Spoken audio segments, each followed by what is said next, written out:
تو ہمارا پھر وہ ایسے لوگ ہوں گے اللہ ان سے محبت کرتا ہوگا، وہ اللہ سے محبت، اہل ایمان کے لیے نرم دل ہوں گے، کافروں پر سخت ہوں گے، اللہ کی راہ میں جہاد کریں گے، کسی ملامت کرنے والے کی ملامت کی پھر وہ پرواہ نہیں کریں گے۔ تم تو پھر کوئی رکھ رکھاؤ کرتے ہو نا، وہ بالکل ننگی تلوار ہو۔ اور آپ یہ دیکھ لیں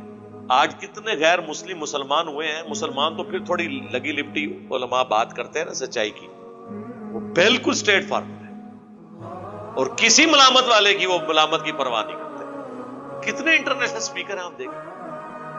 عبد الرحیم گرین انگلینڈ کے، انہوں نے کہا کہ میں جب مسلمان ہوا تو لوگ کہتے ہیں جی پاکستان اسلام کا قلعہ ہے،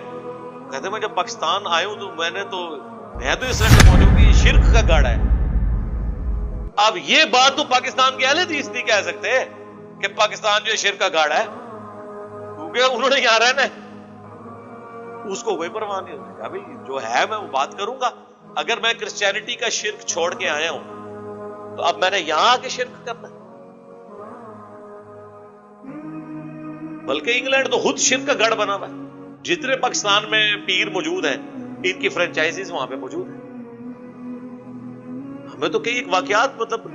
فرسٹ ہینڈ نالج کے پتہ ہے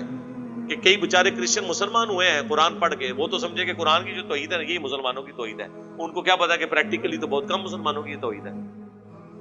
میلاد کے مہینے میں وہ ایک گورا جو ہے مسلمان ہوا، نیو مسلم، وہ جا کے اس نے جمعہ ایک بریلویوں کی مسجد میں انگلینڈ میں پڑھا، اور وہ زمین و آسمان کی کتابیں اللہ کے نبی صلی اللہ علیہ وآلہ وسلم کے لیے ملا رہا تھا۔ اینڈ پہ اس نے مولانا صاحب سے پوچھا کہ حضرت یہ جو باتیں آپ کر رہے ہیں یہ کوئی تو حضرت عیسیٰ کے بارے میں کرتے تھے، جبکہ قرآن تو یہ باتیں نہیں کر رہا۔ اب ان کو کون بتائے کہ یہ جو علماء ہیں یہ ان کے ماننے والے، یہ تو بابوں کے دین پہ ہیں، کتابوں کے دین پہ تو ہے ہی نہیں ہے۔ اور جو غیر مسلم مسلمان ہو رہے ہیں وہ تو کتابوں کی وجہ سے ہو رہے ہیں۔ جو ڈاکٹر اقبال نے کہا تھا میں نے تاریخ سے یہ سبق سیکھا ہے کہ کبھی مسلمانوں نے اسلام کی حفاظت نہیں کی ہے، یہ اسلام اور قرآن ہے جس نے مسلمانوں کی حفاظت کی ہے۔ تاتاریوں کا جو فتنہ تھا اس کے آگے کوئی بند نہیں باندھ سکا، اس طریقے سے انہوں نے ملیا میٹ کر کے رکھ دیا پوری دنیا کو، کوئی پاور نہیں ان کے آگے کھڑی ہوئی، سلطنت عباسیہ کو کچل کے رکھ دیا، کیا مسلمان کیا غیر مسلم،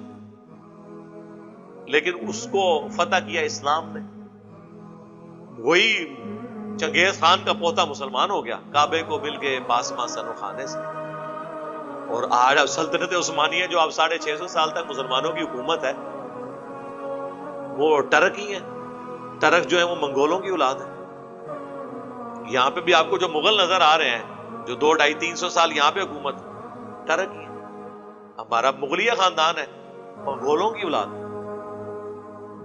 ہمارا کبھی دعویٰ نہیں ہے کہ عزیز جناب یورو ہی صحیح ہے۔ تو اللہ تعالیٰ اٹھاتا ہے اپنے بندوں کو، کوئی فرق نہیں پڑتا اللہ کو۔ اللہ نے تو بخاری مسلم میں حدیث ہے اللہ فاسق سے بھی دین کا کام لے لیا۔ تو پھر جو لوگ ادھر سے آتے ہیں نا، پھر وہ کسی ملامت کرنے والے کی ملامت کی پرواہ نہیں کرتے، وہ پھر جسے کہتے ہیں نا، یہ کہتے ہیں نا ٹنا ٹن سنی، وہ ٹنا ٹن مسلم ہوتے ہیں۔ یہ لوگ کہتے ہیں تھوڑا سا کمپرومائز کریں، ذرا ہاتھ ہلا رکھیں، یہ وہ، قرآن تو کچھ اور ہی بات کر رہا ہے۔ قرآن تو صحابہ کرام کو کہہ رہا ہے کہ اگر تم میں سے کوئی دین سے پھر گیا تو یاد رکھنا اللہ پھر ایسی قوم لائے گا کہ وہ دین سے پھرنے کے اسباب کیا ہو سکتے ہیں جو آگے بتائے گئے ہیں، کہ وہ کسی ملامت کرنے والے کی پھر ملامت کی پرواہ نہیں کریں گے۔ یہاں پہ بھی آپ دیکھیں کتنے لوگ ہیں جو وقتی منفعت کی خاطر اپنا مسلک بدل لیتے ہیں، اپنے نظریات بدل لیتے ہیں، کوئی ڈر کے بدل لیتا ہے، کوئی پیسے کی لالچ میں بدل لیتا ہے، کوئی فیملی پریشر کی وجہ سے۔ لیکن اللہ تعالیٰ ہمارا ہے کہ جب ہم کسی کو مسلط کریں گے نا پھر تم لوگوں کے اوپر، پھر وہ کسی ملامت کرنے والے کی ملامت کی پرواہ نہیں کریں گے۔ اور یقیناً ایسے لوگوں نے پھر ثابت کیا جی، حقیقت بات ہے، ایسے انہوں نے اپنے معاملات سیدھے کیے ہیں کہ میں کہتا ہوں کہ بعض تابعین کی ایسی غیر معمولی خدمات ہیں دین کے لیے جہاد کے طور پر کہ شاید کئی اصحاب کی اس طرح کی کنٹریبیوشن نہیں ہوگی۔ باقی ہم مرتبے کو اس وقت ڈسکس نہیں کر رہے، میں کنٹریبیوشن کی بات